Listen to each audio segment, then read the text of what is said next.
ابوبکر رضی اللہ تعالیٰ عنہ پر قرآن کی تلاوت زور سے کرنے پر پابندی لگائی گئی ہے۔ میں کیا آپ سے عرض کروں، سمجھ میں آنے والی بات تو ہے نہیں اس زمانے میں۔ ہم تلاوت کرتے ہیں تالیانہ، صحابہ تلاوت کرتے تھے داعیانہ۔ وہ قرآن کو اس طرح نہیں پڑھتے تھے کہ معاملہ ان کے اللہ کے درمیان میں ہے، بلکہ وہ قرآن اس طرح پڑھتے تھے کہ قرآن کو دل چاہتا تھا کہ ہر ایک کے کان میں پڑ جائے۔ یہاں تک آتا ہے قرآن میں کہ اگر مشرک تم سے پناہ چاہے تو اس کو پناہ دے دو، صرف اس لیے تاکہ اس کے کان میں قرآن پڑ جائے۔ جب ایک مشرک کے کان میں قرآن کو پہنچانے کا اتنا اہتمام ہو کہ اس کو آپ اس امید پر پناہ دے دیں حتی یسمع کلام اللہ، تو آپ سے بتائیے تو صحیح کہ جس سے متعلق سارے احکام ہیں، اس مومن کے لیے قرآن کا سمجھنا کتنا ضروری ہوگا۔ اب غور کیجیے، قرآن کہتا ہے وَإِنْ أَحَدٌ مِّنَ الْمُشْرِكِينَ فَأَجِرْهُ حَتَّى يَسْمَعَ كَلَامَ اللَّهِ۔ آپ صرف قرآن اس کو سنانے کی غرض سے اس کو پناہ دیجیے، فَأَجِرْهُ حَتَّى يَسْمَعَ كَلَامَ اللَّهِ۔ آپ غور کیجیے، کتنے کفار ہیں جو صرف قرآن سے اسلام میں داخل ہے، کتنے قصے ہیں۔ صرف سورہ فاتحہ سنائی، اس نے کہا کہ کیا تمہارا سارا قرآن ہی ایسا ہے یا صرف یہ ایک سورت ایسی ہے جو بلاغت کی گہرائیوں کو پہنچی ہوئی ہے؟ اس نے کہا نہیں، اس سے بھی اچھا کلام ہے اس کے اندر۔ مجھے قرض کرنا ہے کہ ایک جہالت یہ مسلمانوں میں عام ہو گئی ہے کہ قرآن کو سمجھ کر پڑھنا عوام کی سطح نہیں ہے اور عوام کو اس کی ضرورت نہیں ہے۔ مجھے اس پر بڑی حیرت ہے۔ حالانکہ میں آپ سے ایک سوال کرتا ہوں، آپ انگریزی نہیں جانتے، آپ سے کوئی آ کر انگریزی میں یہ کہے کہ آپ کے باپ کا انتقال ہو گیا ہے، آپ کو اثر لیں گے؟ بولیے ہاں نا میں جواب دوں، یہ خبر نہیں کیا گیا ہے۔ آپ سے انگریزی میں کوئی آ کر خبر دے کہ آپ کے باپ کا انتقال ہو گیا ہے اور آپ انگریزی نہیں جانتے، آپ ہنس کر جواب دیں گے آپ کو نہیں معلوم کیا کیا؟ میں ایک سوال کروں، قرآن کو سمجھے بغیر اس کا دل میں تاثر پیدا ہو جائے، میں نہیں سمجھتا کہ یہ ہو سکتا ہے۔ اس لیے قرآن کی تلاوت کا مقصد صرف اجر حاصل کرنا نہیں ہے۔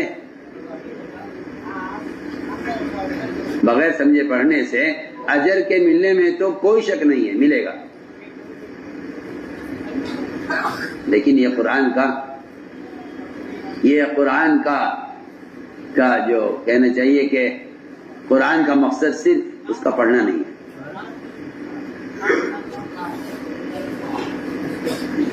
بلکہ قرآن کو پڑھ کر اس سے اثر لینا، اس کی عبرتوں سے اثر لینا، یہ مطلوب ہے۔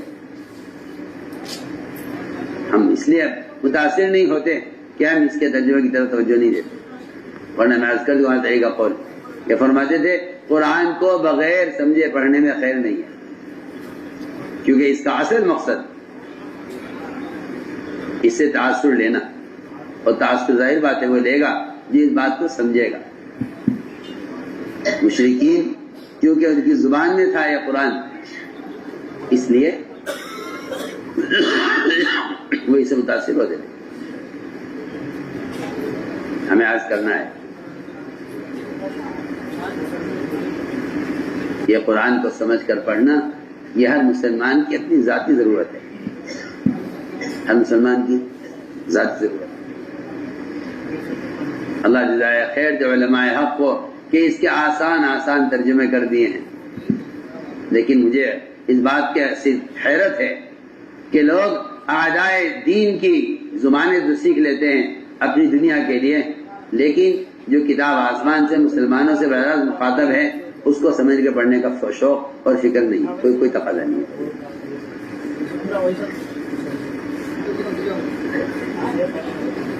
اس لیے میرے دوستو عزیزو، کہ بتایا گیا کہ قرآن کی تلاوت تمام اذکار میں سب سے افضل ذکر ہے، سب سے افضل ذکر ہے۔ جب کوئی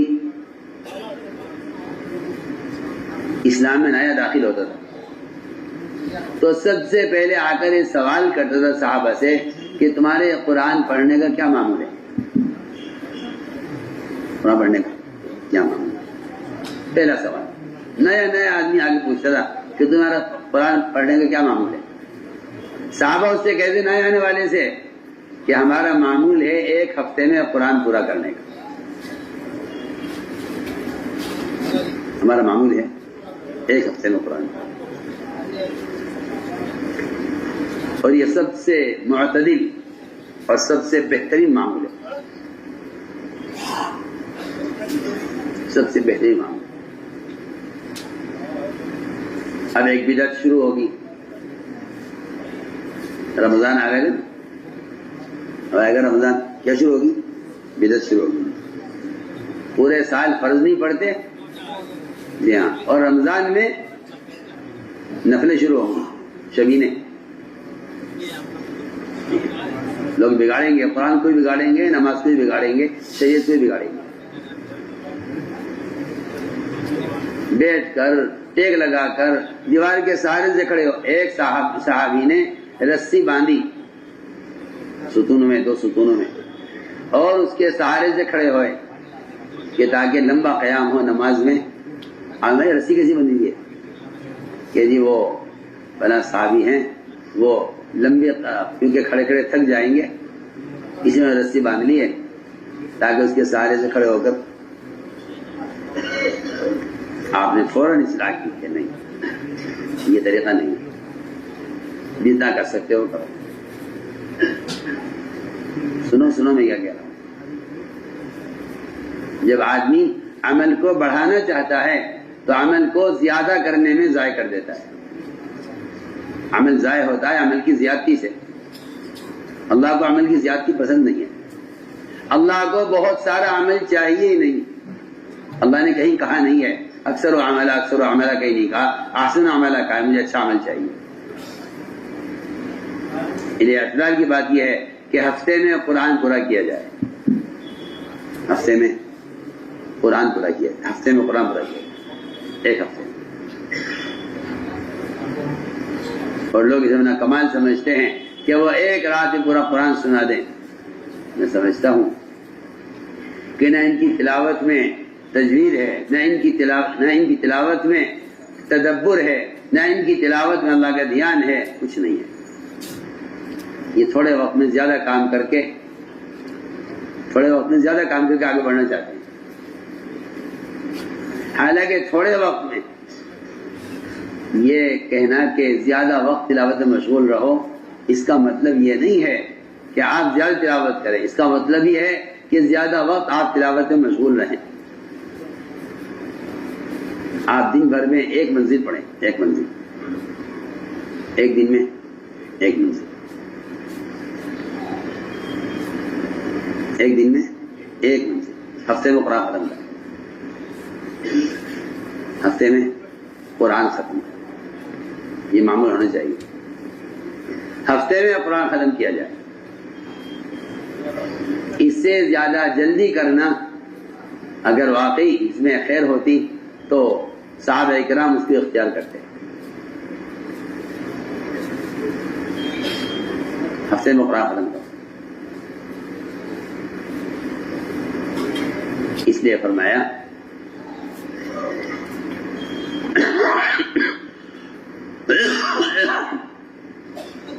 فرمایا کہ جو قرآن کو خوش الحانی سے نہ پڑھے وہ ہم میں سے نہیں ہے۔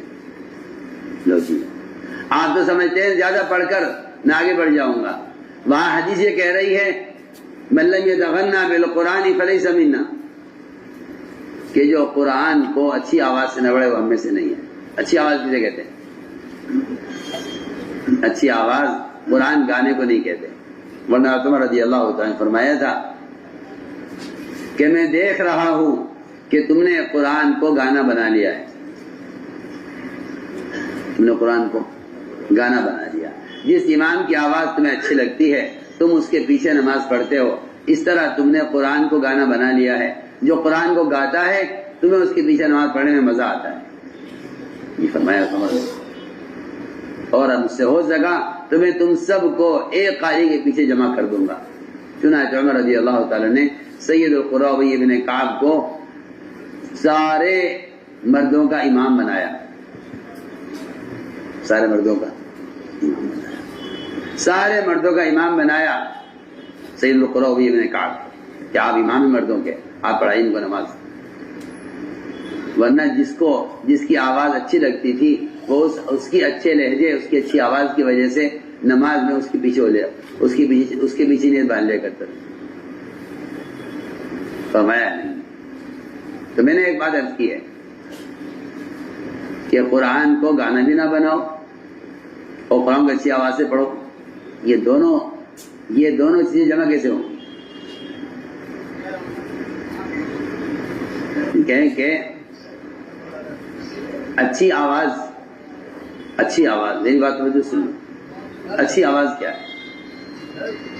اچھی آواز کیا ہے؟ پہلی بات تو یہ ہے کہ جس آدمی کا دل قرآن سے غمگین نہ ہو، میں اللہ کی قسم کھا کر کہہ سکتا ہوں کہ وہ آدمی الحن بالقول نہیں ہو سکتا۔ اس کے قول میں لعن اور اس کی آواز کے اندر اس کی آواز اچھی ہو نہیں سکتی جو قرآن کو غم کے ساتھ نہ پڑھے۔ حدیث میں آتا ہے کہ قرآن غم کے ساتھ نازل کیا گیا ہے، اسے غم کے ساتھ پڑھا کرو۔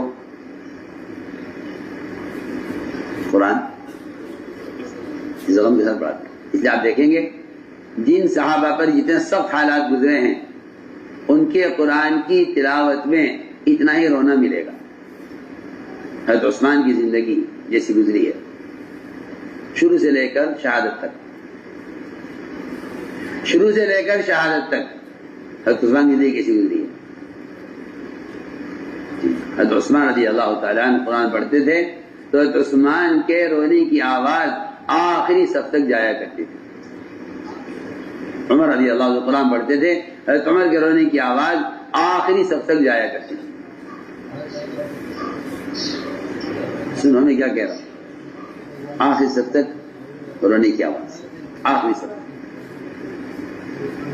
آپ غور کیجیے، جس نے جتنی تکلیفیں اٹھائیں دعوت کے میدان میں، اس کی آواز میں اللہ تعالیٰ نے جاذبیت رکھی تھی۔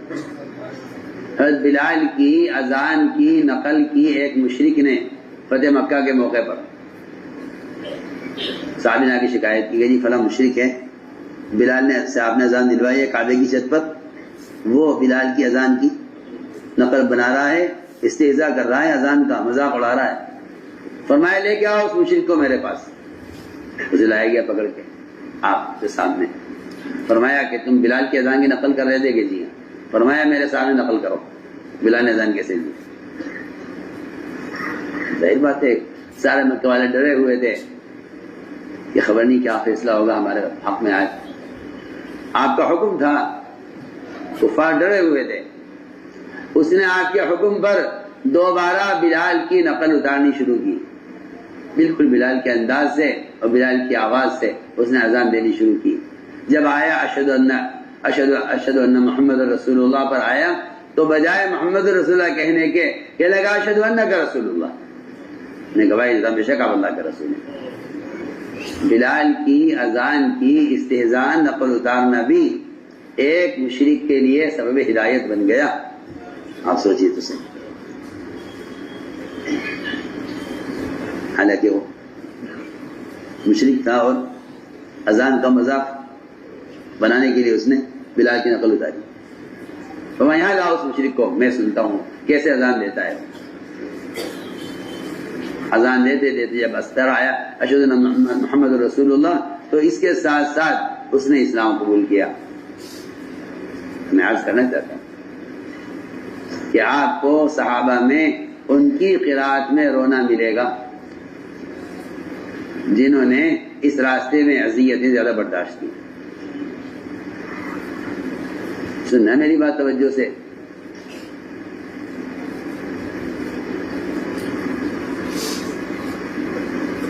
تو فرمایا روایت میں ہے کہ قرآن غم سے نازل ہوا ہے، اس کو غم کے ساتھ پڑھا کرو، اس کو غم کے ساتھ پڑھا۔ اسی لیے فرمایا من لم یتغنى بالقرآن فلیس منا، جو قرآن کو غم کے ساتھ نہ پڑھے وہ ہم میں سے نہیں ہے۔ اس لیے کہ اصل میں غنا کیا ہے؟ وہ گانا نہیں ہے، وہ تو ایک دل میں غم کا ایک شعور ہوتا ہے۔ اس شعور کی وجہ سے ہی شعراء کو شاعر کہا جاتا ہے نا۔ اس زمانے کے شعراء تھوڑے ہی ہیں، یہ تو بیچارے قافیہ بندی کرتے ہیں، اس کو قافیہ بندی کا نام شعر نہیں ہے۔